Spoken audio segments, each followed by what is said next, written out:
Mesdames, Messieurs, le grand journal sur For You Télévision. Au sommaire, nous parlons de l'actualité tchadienne où un dialogue entre le Conseil militaire de transition et les cadres arabophobes et membres de la société civile a eu lieu. La langue arabe serait-elle marginalisée dans le pays? C'est ce qui ressort en tout cas des plaintes des populations.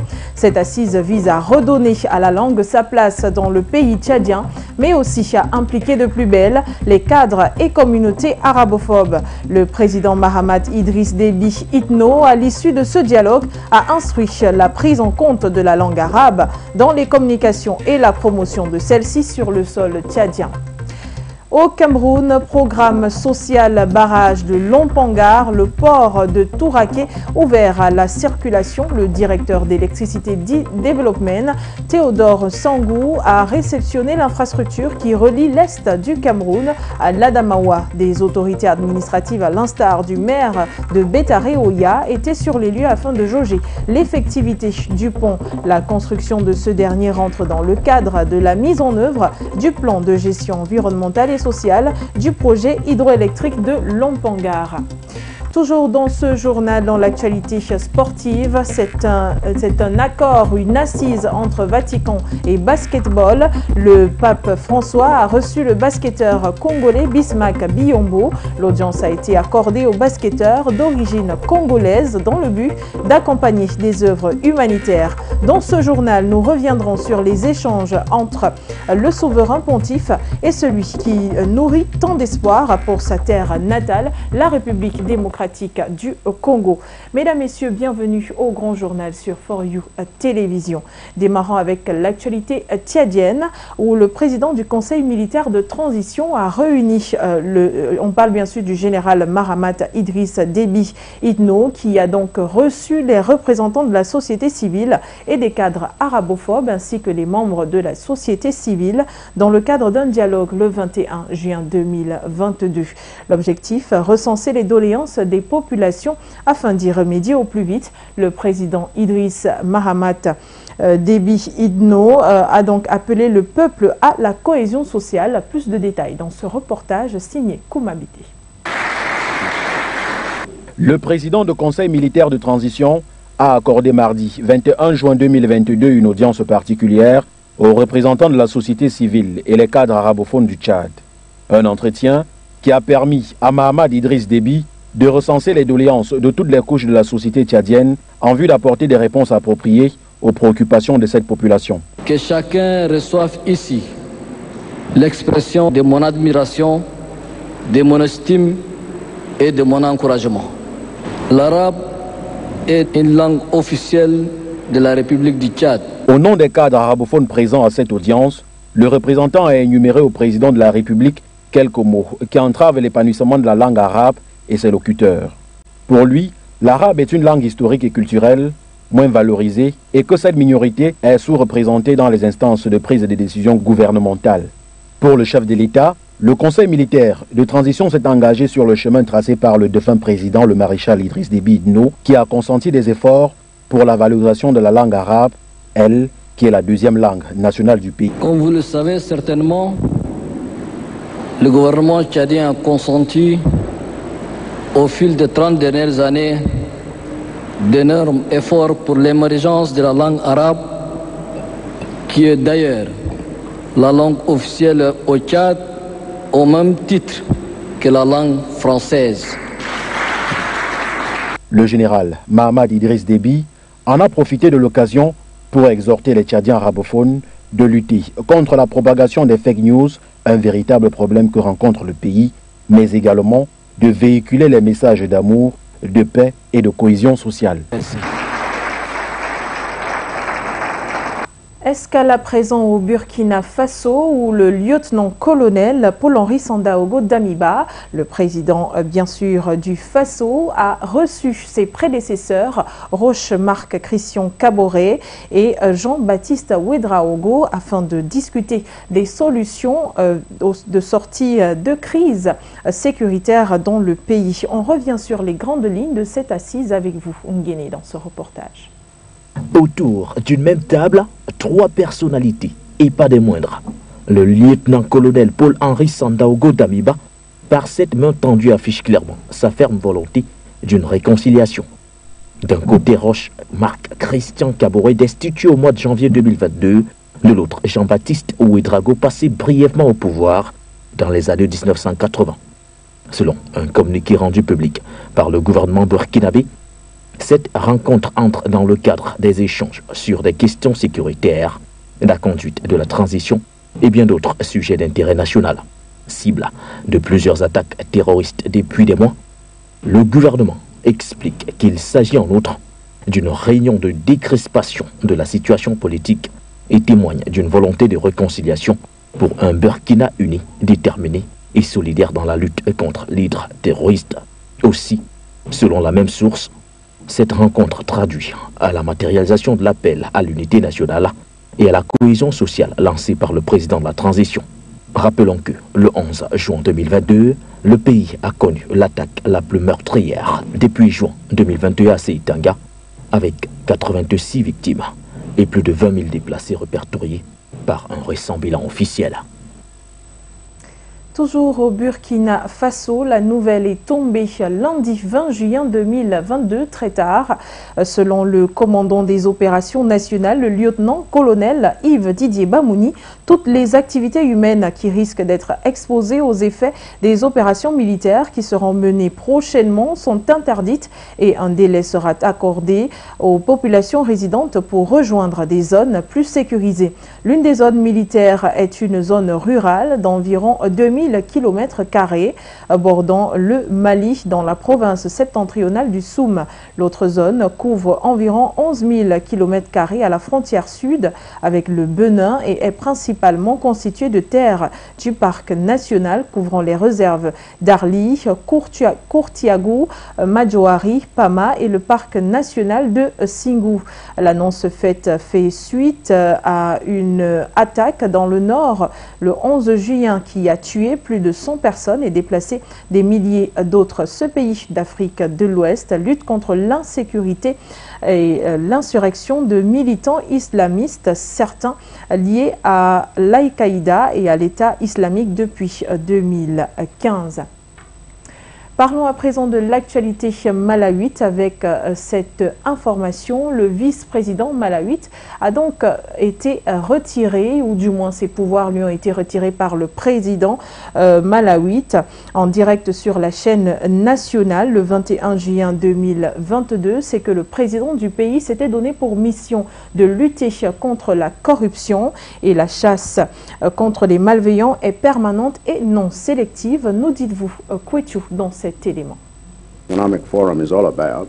C'est lors d'une allocution retransmise à la télévision le mardi 21 juin 2022 que le président Lazarus Chakwera du Malawi a annoncé sa décision de retirer toute fonction déléguée à son vice-président Solos Chilima. Anciennement rivaux lors du scrutin de 2019, Solos Chilima et Lazarus Chakwera, tous deux candidats à l'élection présidentielle de 2020, s'étaient pourtant alliés pour s'assurer la victoire finale, l'un comme président et l'autre comme vice-président. À la tête du Malawi depuis le 28 juin 2020, la principale promesse de campagne du président Chakwera était la lutte contre la corruption. Il a institué l'ACB, le bureau anticorruption dont le rapport après enquête sur l'homme d'affaires britannico-malawite Zunet Sattar est à l'origine de plusieurs réformes dans le gouvernement. Le bureau a découvert qu'un total de 53 fonctionnaires et anciens fonctionnaires auraient reçu de l'argent de M. Sattar au cours des 8 mois compris entre mars et octobre 2021, a précisé le président Chakwera. Plusieurs ministres ont déjà été arrêtés. Le chef de cabinet du président et le chef de la police du pays ont également été suspendus. En outre, le bureau a découvert que 31 autres personnes du secteur privé, des médias, de la société civile et du monde juridique ont également reçu de l'argent de M. Sattar, portant au total à 84 personnes suspectées d'être impliquées, a ajouté le chef de l'État malawite. L'indice de perception de la corruption dans le secteur public au Malawi était de 65 points en 2021, selon des données mondiales. Une nette progression comparativement à 2020 que le président Chakwera entend maintenir, même s'il faille pour cela ratisser large. Merci Kwetu. Rendons-nous à présent au Cameroun où dans le Grand Nord, l'insécurité prévaut. 19 personnes ont été kidnappées en 48 heures et malheureusement la psychose s'est installée. Plus de détails, c'est avec vous dans ce reportage photo. À Touboro, 19 personnes ont été kidnappées dans les nuits du 21 au 22 juin 2022. Les populations vivent désormais la peur dans le ventre car la situation est alarmante. Les hommes armés débarquent dans les domiciles et prennent les personnes de tout âge en otage. En cas de résistance des personnes ciblées, les malfrats ouvrent le feu. Selon des sources sécuritaires ayant requis l'anonymat, l'insécurité galopante dans la région est due à la présence des réfugiés centrafricains qui se dissimulent parmi les populations et ayant la nationalité ne facilite pas la tâche aux forces de sécurité. Une situation qui contraint les habitants à fuir vers le centre-ville, laissant derrière eux culture et bétail. Pour m'intimider, ils m'ont dit qu'ils allaient me montrer le lieu où ils exécutaient les gens. Si je ne payais pas, ils allaient m'exécuter. Je leur ai dit que je souffrais déjà assez et que je n'avais pas besoin de voir ça. Et qui a poussé l'archidiocèse de Garoua à réagir auprès du sous-préfet de Touboro. Dans une correspondance, l'Église dénonce le climat actuel d'insécurité qui sévit dans l'arrondissement de Touboro. Les responsables de l'Église catholique ont interpellé les autorités camerounaises en vue du renforcement de la sécurité dans cette partie du pays. La recrudescence de kidnapping, notons-le, a été également enregistrée une dizaine de jours avant à Beka, Lokoti, Kalaldi, Pama, des localités du Mbéré, un département de la région de l'Adamawa. Restons au Cameroun, mais cette fois-ci dans l'est du pays, plus précisément dans l'arrondissement de Bétaré-Oya, où le pont de Touraké, l'une des retombées du programme social autour du barrage de Lompangar, est désormais ouvert à la circulation de la population. L'ouvrage a été réceptionné le 21 juin 2022 par le directeur d'Electricity Development Corporation, Théodore Sangou. Comment les populations reçoivent et accueillent ce pont ouvert désormais à elles? Les réponses sont dans ce reportage signé Ntiama. Regardez. Long de 140 mètres, le pont de Touraké est bâti sur le fleuve Lom dans l'arrondissement de Bétaré-Oya, région de l'Est. Ce nouveau bijou a été construit de l'avis des experts selon les règles de l'art et sa réception a été faite plus tôt que prévu. La visite d'aujourd'hui est une visite essentiellement technique qui en fait nous permet de vérifier la fonctionnalité du pont et dit que le pont peut être ouvert aux populations. À la minute où je vous parle, le pont est déjà ouvert à la circulation. Les populations n'ont pas manqué de venir profiter et apprécier ce nouveau bijou offert par le gouvernement qui permettra de faciliter davantage la traversée du fleuve en toute sécurité. Alors, le retour 1000 francs. Maintenant, là, on ne dépasse plus, on vient seulement traverser. Le pont ici, ça va servir l'Est à Damawa. Parce que ça, c'est le raccourci qui va traverser de Bétaré jusqu'à Madoukou. Ce que le chef de l'État, son Excellence Paul Biya, nous a fait, il n'y a pas meilleur cadeau que celui-là. La réalisation de ce pont rentre dans le cadre de la mise en œuvre du plan de gestion environnementale et sociale du projet hydroélectrique de Lompangar. Le directeur général de l'EDC, Théodore Sangou, et la société adjudicataire ont signé un procès verbal de réception de ce pont qui relie l'Est à l'Adamawa. Sortons des frontières africaines pour parler de l'Ukraine, mais surtout d'une visioconférence entre l'Ukraine et l'Union africaine qui a eu lieu le 20 juin 2022. Au cours de celle-ci, Volodymyr Zelensky, après avoir attendu 10 semaines avant d'être reçu par l'Union africaine, a déclaré que l'Afrique était en fait l'otage de ceux qui ont déclenché la guerre contre l'Ukraine, tout en interpellant les pays africains à prendre parti. Plusieurs interrogations fusent donc à présent. L'Afrique a-t-elle réellement un rôle à jouer dans la crise? Zelensky, le président ukrainien, manipule-t-il l'Afrique? Tentative de réponse dans ce reportage. L'Afrique est l'otage de ceux qui ont commencé la guerre contre l'Ukraine, a déclaré le président Volodymyr Zelensky le 20 juin 2022 lors de la visioconférence en face de l'Union africaine. La crise qui a débuté sur le territoire ukrainien en février 2022 est venue perturber le flux commercial de certaines denrées alimentaires, les céréales notamment. Et selon la communauté internationale, on frôle la famine mondiale, axe majeur brandi par le président ukrainien dans son adresse à l'UA avant de lister les blocus et vices auxquels son pays est buté à cause de la crise actuelle.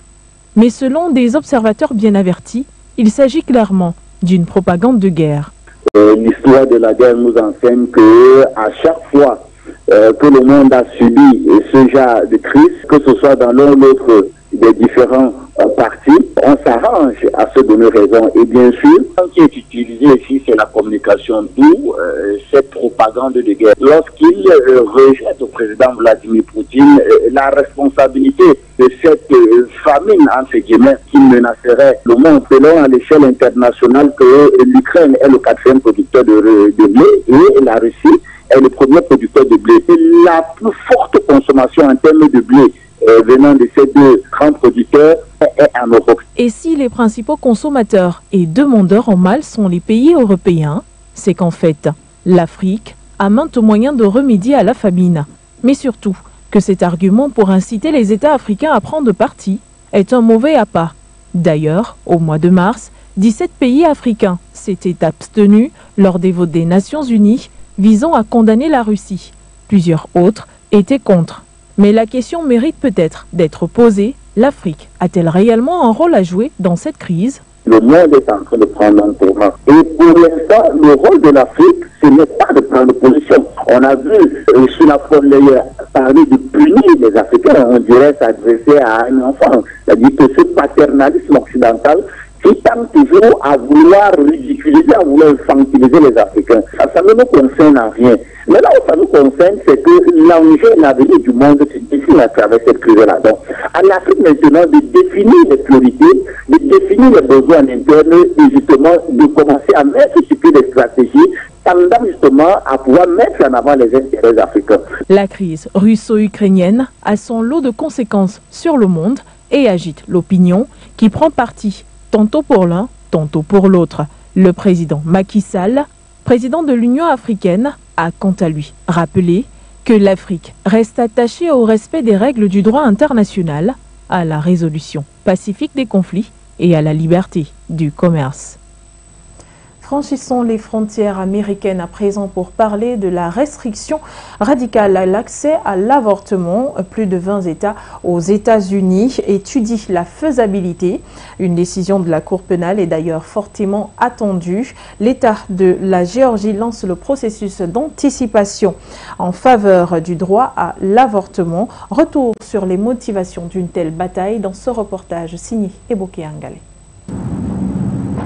Au lendemain de l'extraordinaire fuite d'un projet de décision de la haute juridiction, dans lequel elle dynamite le droit constitutionnel à avorter, garanti sur tout le territoire américain depuis 1973. Le président a appelé dans un communiqué les électeurs à choisir des candidats favorables au droit à l'interruption volontaire de grossesse lors de ce scrutin de mi-mandat. La Cour suprême a confirmé l'authenticité de ce document interne, tout en soulignant qu'il ne présenterait pas une décision finale attendu avec fièvre. Le démocrate à la peine dans les sondages a ensuite durci les enjeux de ces élections traditionnellement défavorables au parti présidentiel en estimant que d'autres grands acquis de société pourraient être remis en cause par les États aux mains de l'opposition républicaine. Ceux-là même qui ont déjà passé des lois très restrictives sur l'interdiction volontaire de grossesse suspendues à la décision des 9 juges de Washington. Si l'argumentaire de la décision tel qu'il a été publié est confirmé, toute une série d'autres droits seraient en question, a-t-il déclaré aux journalistes. Suivant une ligne de fracture qui court depuis toujours dans la vie politique américaine, les démocrates ont donné de la voix pour défendre le droit à l'avortement, tandis que les républicains ont salué l'avant-projet de la Cour suprême. Le Congrès doit protéger l'accès à l'avortement, a abondé sur Twitter l'élu démocrate de la Chambre des représentants, Jake Ochilos. Son collègue du Sénat, Tim Kaine, a appelé à inscrire dans la loi la protection de ce droit. Les démocrates voulaient légiférer au niveau fédéral sur le droit à l'avortement pour couper l'herbe sous le pied aux États conservateurs et pour aller au-devant d'un revirement de la Cour suprême, mais ils n'ont pas réussi faute de majorité assez forte. Joe Biden a malgré tout assuré que la Maison-Blanche était prête à réagir à une décision de la haute juridiction pour essayer de défendre au moins en partie l'accès à l'avortement par la voie administrative et réglementaire. Côté républicain, l'on savourait déjà un bouleversement judiciaire qui sonne comme une immense victoire, rendue possible par le profond remaniement de la Cour suprême par Donald Trump. L'ancien président a remplacé 3 de ses membres et fait lourdement pencher la balance côté conservateur pour plusieurs années, 6 juges contre 3 progressistes nommés à vie. Cette situation épouse parfaitement la vision panafricaine qui est contre l'avortement.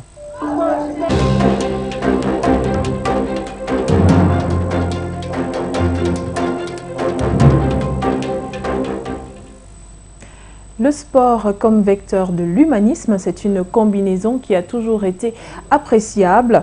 Dans cette optique, le basketteur Bismack Biyombo, originaire de la République démocratique du Congo, a rencontré et a été reçu par le pape François au Vatican le 21 juin 2022. Il était question de discuter de plusieurs actions à implémenter dans le cadre de l'humanisme. Retour sur cette rencontre avec vous, Nguéné. Pour moi, c'est un rêve qui se réalise. Parce que quand on grandit, en tant qu'enfant, on a foi en Dieu, en l'Église catholique, et le fait de pouvoir être en présence du pape est une bénédiction. Tels sont les propos tenus par Bismack Biyombo sortir de l'audience à lui accordée par le pape François au Vatican. Le basketteur d'origine congolaise, sociétaire de Sons de Phoenix, porteur d'un projet humanitaire en République démocratique du Congo, a pu échanger avec le souverain pontife afin de lui exposer la situation de son pays natal et les efforts qu'il met en place pour essayer de faciliter le quotidien des personnes en difficulté.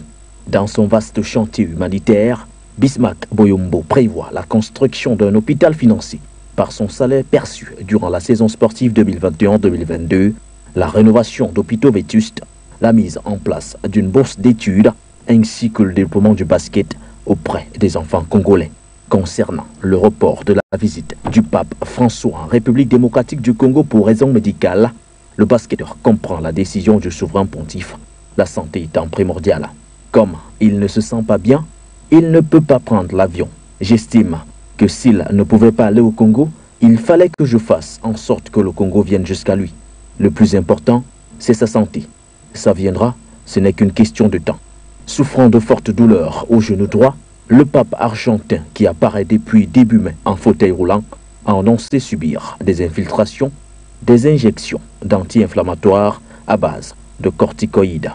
Le souverain pontife souffre aussi de douleurs à la hanche qui le font boiter et a subi en juillet 2021 une délicate opération au côlon. Merci Nguéné, voilà qui met fin à cette édition d'information. Mais avant que de partir ce soir, une information importante. Sa Majesté Ekabouma Bedi Dio Sylvain Pascal, chef du village Bonateki d'Edo, invite tous les enfants, fils, filles et femmes, Bonateki ou non, à participer au premier forum de l'agenda 21 local de la commune d'arrondissement de Douala 1er, représenté par le maire Jean-Jacques Lengue-Malapa, le mercredi 22 juin au jeudi 23 juin 2022 à partir de 17h30. Tenue traditionnelle exigée. Mesdames, Messieurs, merci d'avoir regardé le grand journal sur For You Télévision. Restez en compagnie de nos programmes.